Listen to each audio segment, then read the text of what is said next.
8월 셋째 주일 아침 우리에게 주신 요한복음의 말씀으로 요한복음 강해의 말씀 우리는 계속해서 받기를 원합니다.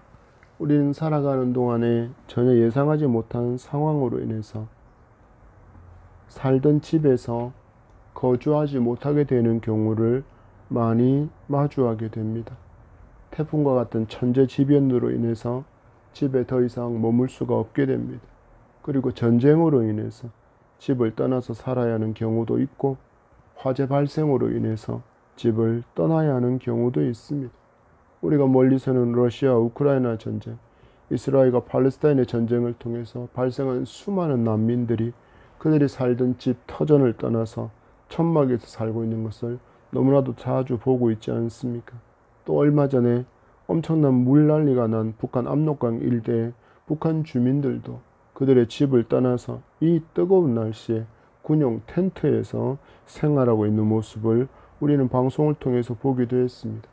또 얼마 전에 인천 아파트 지하에서 발생한 차량 화재 사고로 인해서 부자 아파트라고 소문이 난 곳에 살면서도 그곳에 사는 주민들은 천막살이를 하고 있습니다. 이런 일만 있습니까? 아닙니다. 일본은 지금 대지진의 전제로 계속해서 발생하는 지진으로 인해서 불안에 떨고 있습니다. 지진이 너무나도 많이 발생하는 나라라서 내진 설계를 전 세계에서 가장 잘한다라고 알려진 나라라 할지라도 설계를 웃도는 강도의 지진이 발생하면 이 모든 것은 무용지물이고 모든 것이 무너질 수밖에 없습니다. 평생의 안식처가 되어줄 것 같았던 집은 우리에게 결코 완전하고도 완벽한 보호를 해주지 못한다라는 것을 분명하게 보여주는 실제 사례라고 할 수 있습니다. 이 모든 것들은 결국 우리에게 한 가지의 중요한 진리를 가르쳐 줍니다. 이 땅의 그 어떤 것도 우리로 하여금 완전하고도 완벽한 보호를 받게 해주지 못한다라는 진리입니다. 그렇다면 성도에게는 어떨까요? 성도에게는 완전하고도 완벽한 보호막이 예비되어 있다라고 성경은 가르쳐 주고 있습니다. 바로 우리의 구주이신 예수 그리스도께서 친히 준비해 주신 이 보호막은 바로 천국의 우리의 집입니다. 그래서 성도는 소망의 사람이라고 고백하는 것입니다. 돌아갈 곳이 있는데 우리 주님이 친히 준비해 주시는 완전하고도 완벽한 곳입니다. 오늘 이 소망을 더욱 확신하고 구원의 신앙을 견고히 하는 은혜로 풍성한 한 시간 되기를 축복합니다. 주님과 3년 동안 동고동락했던 제자들에게 주님께서 계속해서 이별에 대해서 말씀을 이어가시자 제자들의 마음에 불안이 싹트기 시작했습니다. 점점점 불안의 강도가 커지고 있습니다. 그들은 불안해하면서 서로에게 묻습니다. 이제 예수님이 먼 길을 떠나가신다고 하는데 우리가 쫓아갈 수도 없는 곳으로 가신다고 한다. 그러면 이제 우리만 남겨지게 될 텐데 우리가 잘할 수 있을까? 우리가 잘 살 수 있을까? 어떻게 살아야지? 이런저런 두려움에 근심하고 걱정하는 제자들에게 사랑의 주님께서 소망을 심어주시는 말씀을 주십니다. 1절의 말씀을 받습니다. 시작. 너희는 마음에 근심하지 말라. 하나님을 믿으니 또 나를 믿으라. 아멘. 주님이 제자들 곁을 떠나는 이 모든 여정이 제자들에게는 오히려 소망이 된다라는 것을 이들은 아직 알지 못하고 있었기에 제자들은 주님께서 떠나가신다는 그 사실 앞에 염려하고 근심하고 있는 것을 주님께서 아시고 그들을 지금 위로하십니다. 주님께서 지금 위로로 주시는 말씀이긴 하지만 그 말씀하시는 형태를 보면 명령형으로 주어지고 있음을 우리는 주목해야 합니다. 마음에 근심하지 말라. 우리말 성경과 달리 헬라어 성경은 이 14장 1절의 시작을 이렇게 시작하고 있습니다. 그것이 근심되게 하지 말지니라. 헬라어의 성경은 이 말씀이 먼저 시작되고 있습니다. 그것이 근심되게 하지 말지니라. 그것이라고 말씀하신 지칭한 것이 무엇입니까? 바로 예수님께서 말씀하신 중에 제자 중 하나가 예수님을 팔아넘기게 될 것, 그리고 십자가의 죽음을 맞이하시고 제자들이 예수님을 버리고 떠나가게 되는 일들, 수제자 베드로가 부인하게 되는 사건, 그 모든 일들로 인해서 근심이 되게 하지 말아야 한다라고 말씀하시고 있는 것입니다.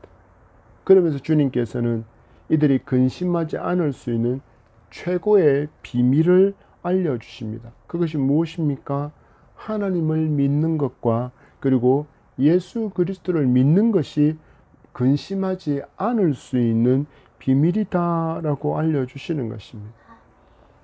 예전에도 몇 번 말씀드린 적이 있지만 한 번 더 말씀드려 보겠습니다. 바로 우리가 하는 근심과 걱정의 실체에 관한 연구입니다. 한 심리학자인 어니 젤렌스키 박사의 조사에 따르면 걱정의 96%는 다 쓸데없는 것이라고 한다. 걱정하는 일 중에서 실제로 일어나지 않는 일이 40%, 그리고 걱정하는 것들 중에 이미 지나가 버린 일이 30%, 그리고 자기 인생에 있어서, 삶에 있어서 별로 중요하지 않은 일에 대한 걱정과 근심이 무려 22%, 우리의 힘으로는 절대로 어찌할 수 없는 일에 대한 근심이 무려 4%에 이른다라는 것입니다. 즉, 우리가 하는 걱정과 근심의 96%는 쓸데없거나 중요하지 않거나 전혀 스스로가 어찌할 수 없는 것에 관한 걱정이라는 소리인 것입니다. 그럼에도 사람들은 여전히 수많은 일들로 걱정과 근심을 하면서 마음과 영혼을 갉아먹고 육신마저 병들게 만들어 가고 있다라는 것입니다. 티베트 속담에 보면 이런 근심에 대한 속담이 있습니다. 걱정에서 걱정이 없어지면 걱정이 없겠네. 데일 카네기는 그의 명언에서 이렇게 말합니다. 걱정이란 내일의 검은 구름으로 오늘의 햇빛을 가리게 하는 어리석은 일이다. 걱정이란 내일의 검은 구름으로 오늘의 햇빛을 가리게 하는 것이다 라고 데일 카네기는 그의 명언집을 통해서 걱정의 어리석음을 이렇게 알려줍니다. 그렇다면 성경은 이 염려와 근심과 걱정에 대해서 뭐라고 권면하고 있을까요? 성경에는 무려 염려하지 말라라는 말이 365회나 기록되어 있다라고 나옵니다. 공교롭게도 우리의 1년과 똑같은 숫자입니다. 이것을 조금 더 유권적으로 해석을 해보면 하루도 염려하지 말라라는 것입니다. 그러면서 이 걱정과 근심의 폐해에 대해서 아주 여러 군데에서 경고하고 있습니다. 욥기서 17장은 이렇게 경고합니다. 걱정과 근심으로 인해서 눈이 멀고 팔 다리가 야위어진다. 시편 31편 9절 말씀은 영혼과 몸이 쇠약해진다. 그리고 잠언 15장 13절은 심령이 상하게 되고 잠언 17장 22절 말씀은 뼈가 마르게 되며 심지어는 죽음에 이르게도 한다라고 이 근심과 걱정의 폐해를 경고하고 있습니다. 제자들이 자기들이 마주할 현실로 인해서 근심하며 살게 된다면 그들은 무엇을 감당할 수 없을까요? 주님께서 승천하신 후에 모든 족속으로 제자를 삼아 아버지와 아들과 성령의 이름으로 세례를 베풀고 내가 너희에게 분부한 모든 것을 가르쳐 지키게 하라. 볼지어다 세상 끝날까지 내가 너희와 항상 함께 있으리라 하신 그 사명을 그들이 감당할 수 없게 될 것은 너무나도 당연한 일이 될 것입니다.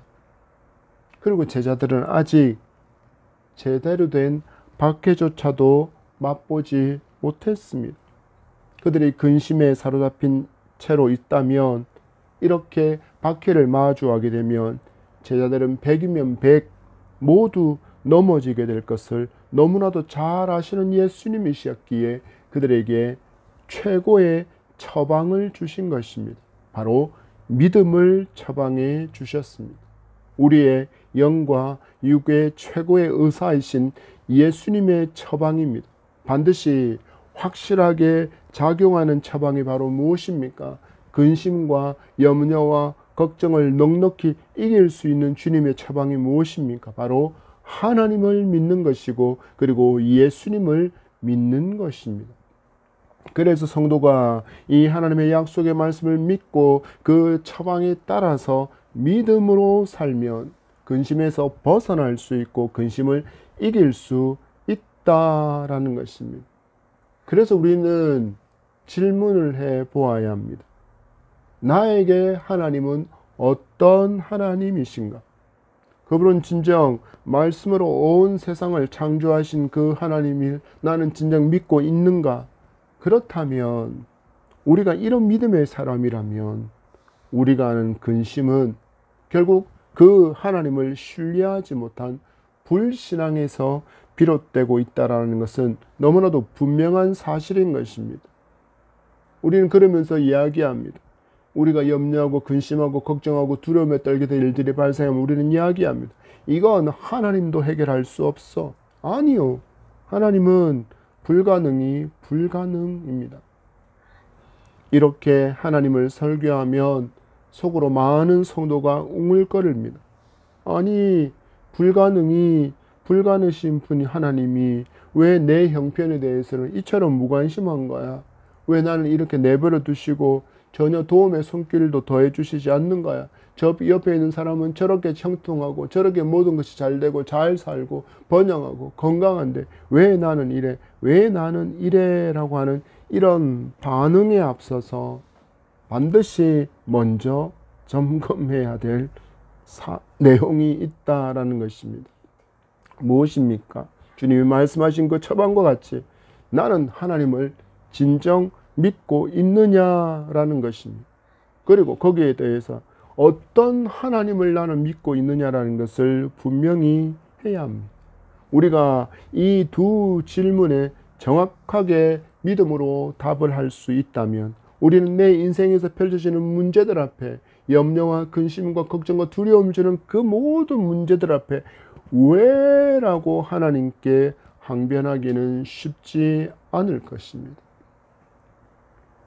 우리는 입술로는 하나님을 믿는다라고 너무나도 쉽게 고백은 하지만 막상 힘겹고 고통스러운 일들이 일어나면 하나님의 도움과 하나님께서 이미 내게 베풀어 주신 그 놀라운 은총에 대한 감사의 생각은 전혀 나지 않고, 그래서 내 힘으로, 내 영향력으로, 내 가진 것으로 내가 마주한 문제를 해결해 보려고 할 뿐입니다. 무슨 뜻입니까?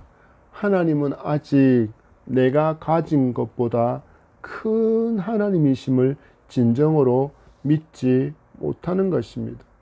결국 주님이 말씀하시는 것처럼 우리가 근심하게 되는 근본적인 이유는 우리가 하나님보다 근심을 주는 일을 더 크게 보는 작은 믿음 때문이라는 것을 우리는 분명하게 알고 이제는 돌이켜 말씀으로 돌아가는 저와 여러분이기를 소망합니다. 주님 말씀하십니다. 하나님을 믿으니 또 나를 믿으라.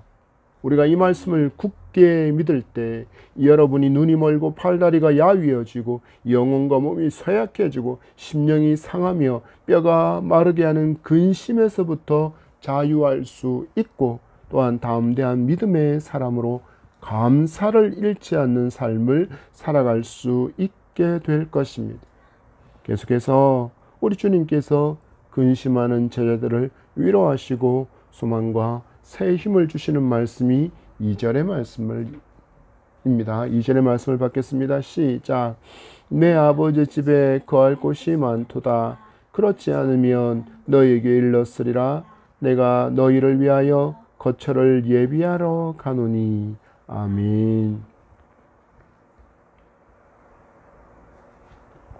갑자기 예수님께서 하나님 아버지의 집, 곧 천국에 거할 곳이 많다라고 말씀합니다. 이것은 굉장히 중요한 의미입니다. 성도로 하여금 성도의 본향이 어딘지를 분명하게 가르쳐 주시는 진리의 말씀이기 때문입니다. 성도는 천국을 이 땅에서 이미 상속받은 사람임에도 여전히 세상에 속한 사람들처럼 세상에 더 깊은 뿌리를 내리려고 하고 더 높은 집을 지으려고 하고 더 많은 것을 땅에 쌓아 올리려고만 합니다. 앞에서 말씀드린 것처럼 세상의 그 어느 것도 완전하지도 완벽한 보호가 되지 못합니다. 여러분, 우리 주변의 사건들을 보십시오. 우리가 사랑하는 그 모든 것들, 우리가 귀히 여기다고 내 능력이고 내 도움이 될 것이라고 여기는 그 모든 것들이 산사태가 일어나면 어떻게 됩니까? 다 묻혀버립니다. 태풍에 찢어지고 갈라지고 부서집니다. 그리고 지진이 일어나면 폭삭하고는 주저앉아 버립니다. 폭우에 해일에 쓸려가 버리기도 합니다. 강력한 토네이도가 불어서 하늘로 산산이 부서져서는 흩어져 버리게 되는 것이 우리가 능력과 도움이라고 의지하는 세상의 것의 실체라는 것입니다. 여러분이 소유한 것 중에 어느 것이 이 모든 것에서부터 완벽하게 우리를 보호해 줄 수 있습니까? 없습니다. 그럼에도 우리는 이 세상 물질을 위해서 너무 많은 시간과 에너지와 열정을 쏟아붓고 있지는 않습니까? 우리 주님의 음성에 주목하시기 바랍니다. 내 아버지 집에 거할 곳이 많도다. 천국에 거할 곳이 많다라고 말씀합니다. 바로 예수 그리스도를 믿는 그 믿음으로 말미암아 성도는 이미 천국 시민권을 얻게 된 존재입니다. 더 뭘 하려고 몸부림치지 않아도 믿음으로 이미 얻은 것임을 여러분들은 분명하게 알아야 합니다. 이것이 너무나도 확실하기에 주님은 이어서 말씀하시기를 그렇지 않으면 너희에게 일렀으리라고 말씀하고 있는 것입니다. 그러면서 제자들에게 더 중요한 진리를 가르쳐 주고 있습니다. 내가 너희를 위하여 거처를 예비하러 간다. 무슨 의미입니까? 곧 예수님의 고난과 죽음과 부활이 있어야만 이 모든 일이 가능해진다라는 것입니다. 예수님께서 제자들을 떠나가시고 그래서 십자가에서 죽으시고 부활하신 후 승천하실 때 이 모든 일들이 이루어질 것이기에 예수님의 고난, 예수님의 죽음으로 일어나는 그 모든 일들이 제자들이 근심한 일이 아니라는 것을 알려주시면서 제자들에게 지금 소망을 부어주시는 것입니다. 여러분, 이것은 지금 말씀을 받고 있는 제자들에게만 행하는 일이 아닙니다. 바로 예수 그리스도를 구주로 내 삶의 주인으로 믿고 따르는 모든 성도에게도 해당하는 말씀임을 믿으시기 바랍니다.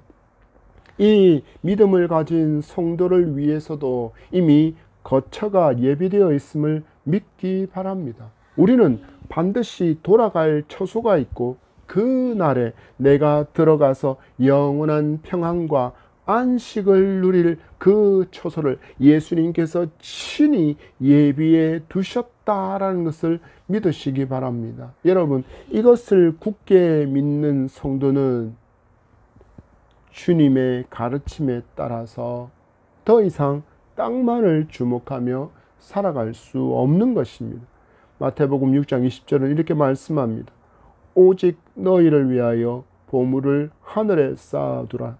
거기는 좀이나 동록이 해하지 못하며 도둑이 구멍을 뚫지도 못하고 도둑질도 못하느니라. 아멘. 여러분, 성도가 이처럼 놀라운 집을 이 땅에서 계속해서 누리며 살아갈 수 있는 길이 있다라는 것을 분명히 알아야 합니다. 무엇입니까? 바로 성도가 성전이 되었다라는 진리입니다. 예수님께서 부활, 승천하신 후에 약속하신 성령께서 강림하셨습니다. 그 후에 일어난 일에 대해서 하나님은 성경으로 이렇게 말씀합니다. 고린도전서 3장 16절 말씀에 너희는 너희가 하나님의 성전인 것과 하나님의 성령이 너희 안에 계시는 것을 알지 못하느냐. 성령께서 너희 안에 거하는 것을 알지 못하느냐라고 말씀합니다. 하나님의 성령께서 우리를 성전 삼아서 우리 안에 계시게 된 것, 이것을 지금 말씀해 주시는 것입니다. 이처럼 나를 성전 삼아 거주하시는 성령 하나님과 우리가 동행하며 살 때 성도는 지금 천국을 지금 누리며 살아갈 수 있고 근심에서 벗어난 인생을 살아갈 수 있다라는 것입니다. 여러분 보십시오. 결국 성도가 근심에서 벗어난 인생, 감사의 인생, 담대한 인생을 살아가려면 두 가지가 반드시 필요하다라고 알려주시는 것입니다. 그것이 무엇입니까? 첫째는 믿음이며 두 번째는 성령의 충만함이라는 것입니다. 그래서 성도는 믿음을 강구해야 합니다. 그래서 성도는 성령 충만을 강구하는 삶을 살아야 합니다. 그러면 담대한 믿음의 사람으로 살아갈 수 있고 기쁨의 신앙을 누리며 하나님께서 기뻐하시는 일을 먼저 전심전력으로 구하는 능력의 삶을 살게 되고 열매 가득한 풍성한 인생을 살아가게 될 줄 믿으시기 바랍니다. 3절의 말씀을 받습니다. 시작. 가서 너희를 위하여 거처를 예비하면 내가 다시 와서 너희를 내게로 영접하여 나 있는 곳에 너희도 있게 하리라. 아멘. 아버지의 보좌로 주님은 부활 승천하셔서 돌아가시게 될 것입니다. 그리고 그것에서 지금 말씀을 받는 제자들을 위해서 거처를 예비하고 그리고 예비가 다 된 후가 되면 다시 오실 것이라고 말씀하십니다. 무엇입니까? 주님과의 헤어짐이 영원한 헤어짐이 아니라는 것을 말씀해 주시고 반드시 주님께서 다시 오셔서 제자들인 너희를 영접하고 주님이 계신 그곳에 너희도 함께 있게 하겠다라는 말씀으로 제자들을 위로하고 그들에게 소망을 부으시고 있는 것입니다. 왜 그렇습니까? 바로 제자들과 함께 거하시는 것이 주님께서 지금 처소를 예비하는 목적이고 기대이기 때문입니다. 이것은 우리를 위해서 거처를 예비해 두신 그 이유이기며 또한 목적이기도 합니다. 무엇입니까? 우리와 함께 거하시기 원하는 것. 그것이 주님의 기대이고 우리를 위하여 거처를 예비해 두시는 목적이라는 것입니다. 여러분, 우리가 누구입니까? 예수 그리스도를 모르고 하나님과 원수로 살던 우리였습니다. 그런 우리에게 복음의 빛을 비추어 주시고 복음 안으로 들어와 살게 하심으로 하나님의 자녀가 되어 이제는 하나님과 화목하며 교제하는 기쁨을 누리며 살아갈 수 있게 해주시려고 주님은 당신의 몸을 찢으셨고 살과 피를 흘리심으로 구원의 길을 활짝 열어주신 분이십니다. 이 은총으로 인해서 저와 여러분은 지금 거룩하신 하나님의 임재 앞에 나와 하나님의 이름을 부를 수 있고 그분의 이름을 송축하며 경배하고 있는 것입니다. 그리고 우리가 이 땅에서 맡은 바 사명을 다하고 하나님께로 돌아가는 그 날에 주님 예비하신 거처에서 영원히 거하게 되는 기쁨을 누리며 살게 될 줄 믿기 바랍니다. 이 모든 일을 주님께서 강한 의지로 이루시겠다는 것을 말씀하고 계심을 우리는 잊지 말아야 합니다. 여러분, 이 주님의 약속만큼 우리에게 큰 소망은 없습니다.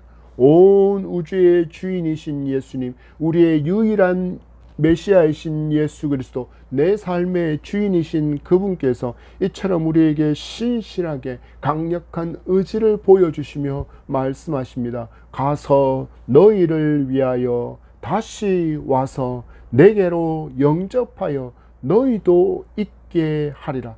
한마디로 믿는 자에게 반드시 이렇게 하시겠다라는 주님의 신실하신 약속인 것입니다. 여러분, 우리 주님에게는 거짓이 없습니다. 말씀하신 것은 반드시 지키시는 분이십니다. 그래서 성도는 이 신실하신 주님의 약속을 믿고 오늘을 믿음으로 말씀에 순종하며 살아가는 것입니다. 그리고 말씀에 순종하는 삶을 살아가는 우리에게 이 말씀의 약속이 신실하게 이루어지는 것을 우리에게 은총으로 보여주시는 분이 바로 예수 그리스도이십니다. 사람들은 자기에게 조금이라도 유익과 이익을 주는 일이 되어야만 다른 이에게 도움을 주고 서로 약속한 것을 이행하지만 우리 주님은 전혀 그렇지 않습니다. 우리 주님은 우리가 하나님과 원수의 관계에 있을 때에도 하나님의 사랑을 몸소 십자가에서 죽기까지 순종하심으로 그 신실하심을 이미 우리에게 보여주셨습니다. 이처럼 신실하신 주님께서 제자들에게 약속하십니다.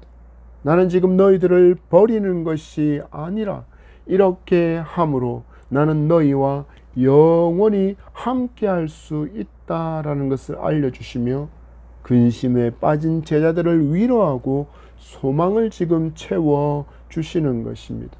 이것은 주님의 부활하심으로 성취되었으며 또한 마지막 날의 재림을 통해서 완전하게 성취하시게 될 것입니다.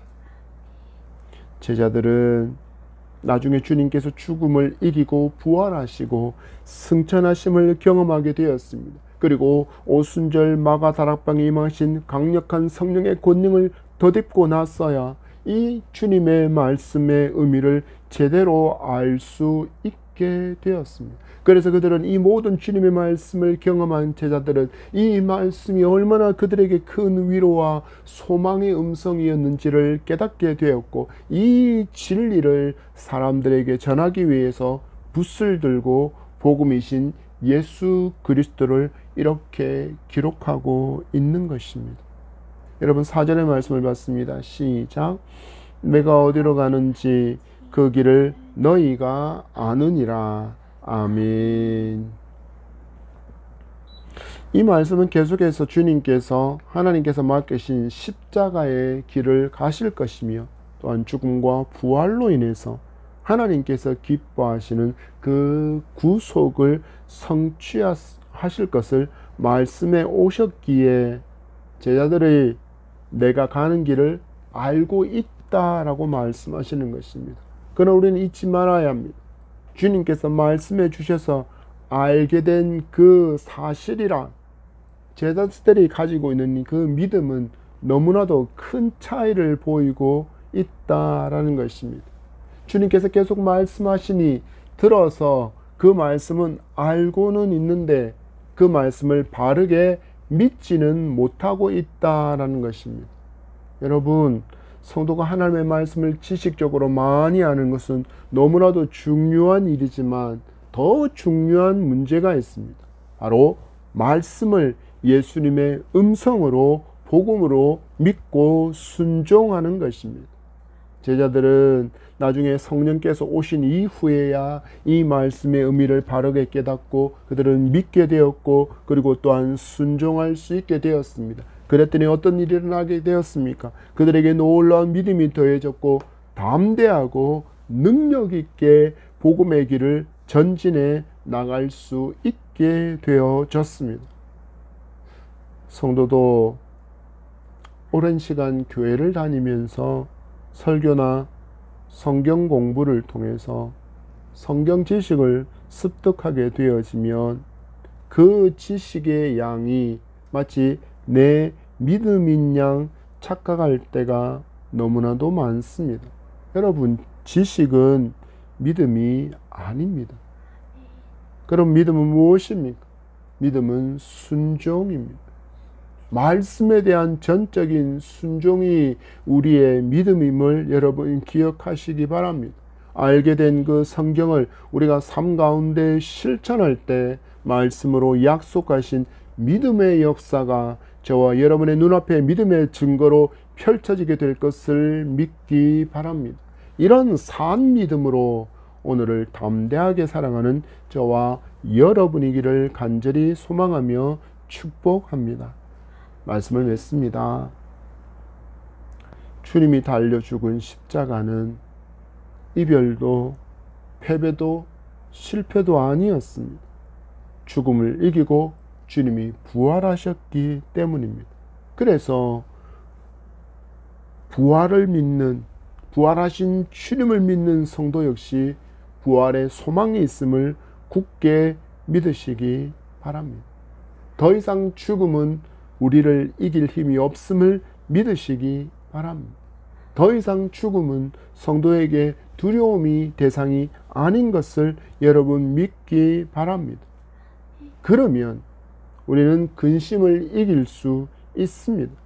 우리의 삶 가운데 우리를 근심케 하는 일들이 너무나도 많이 일어나게 되지만 그 순간순간마다 우리의 시선이 하나님께 확실하게 다 있기를 축복합니다. 그리고 하나님의 크고 놀랍고 위대하시고 전능하시며 강하심을 여러분 깊이 묵상하시기 바랍니다. 그리고 여러분의 입술을 열어서 내가 믿는 하나님이 바로 이런 분이심을 믿음으로 고백하시기 바랍니다. 그러면 우리의 심령에 믿음의 담대함이 부어지고 이기는 승리를 경험할 수 있습니다. 우리에게 근심하지 말라 말씀하시는 주님이 하나님이심을 믿으면 우리는 오늘을 또 믿음으로 승리하며 살아갈 수 있습니다. 나를 위해 예배해 두신 거처인 천국이 여러분 있음을 믿기 바랍니다. 오늘 나를 성전 삼아 거하시는 성령께서 나를 온전히 더욱더 잘 다스리도록 나를 전적으로 내어드리고 성령 충만함으로 능력의 삶을 살아가도록 소망하는 저와 여러분이기를 바랍니다. 또한 간구하는 여러분이기를 바랍니다. 그러면 우리는 강하고 담대한 하나님의 군사로 근심을 넉넉히 이기고 또한 평안을 누리는 천국에서의 삶을 지금 이 땅에서 누리며 살아갈 수 있을 줄 믿습니다. 여러분, 주님 예비하신 천국을 지금 마음껏 누리며 살아가는 기쁨이 저와 여러분에게 충만하시기를 축복하고 이 기쁨과 담대함을 삶을 또한 그 믿지 않는 이들에게로 마음껏 흘려보낼 수 있는 복음의 통로, 축복의 통로로 살아갈 수 있는 저와 여러분이기를 축복합니다.